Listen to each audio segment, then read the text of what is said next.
Okay, so to respond to a couple of my advocate's claims, he said that Nevada brothels reported that there weren't any incidents of condomless sex, but if the law requires them to wear condoms, why would they report that? Why would they report that their prostitutes are breaking the law? So they could easily say that just to avoid being shut down. And then also, he stated that in Nevada, only 2 counties with under 4,000 people each allow prostitution. There's no source citation provided for that. It's actually 2 counties that don't allow it, and the counties that do allow it have to be under 400,000 residents. One of the claims that Jesus made was about how many people could be infected by the fact that, or by a prostitute who was infected with HIV before the test came back that she did have HIV, and he didn't respond to that at all. So I guess we're just assuming that to be true. And also, in the article about 10 reasons for not legalizing prostitution, brothels do care more about the client than the prostitute.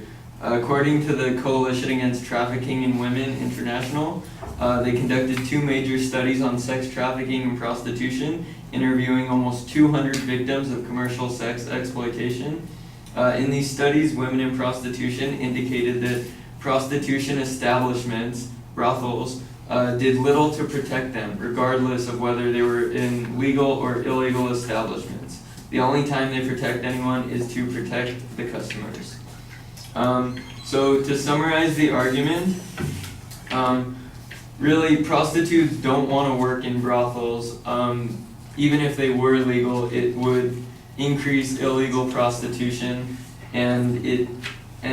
also the advocate stated that the police would, earlier he stated that the police wouldn't have to enforce prostitution, so they would save money on that, but then he also said that police would be enforcing prostitution to make sure that it stays in brothels. But if they have to enforce it to stay in brothels, then they're still spending money arresting illegal prostitutes.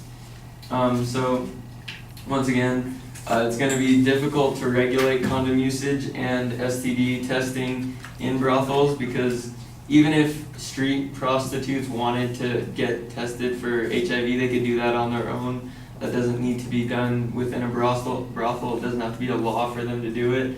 And then also, men don't want to wear condoms and are willing to pay more. Also, the U.S. government does not want to tax prostitution so as to be seen as a pimp, as can be seen in Nevada, because the brothels have asked to be taxed, and the government, they try to pass laws, and immediately they're just shut down because Nevada says, nope, we don't want to do that.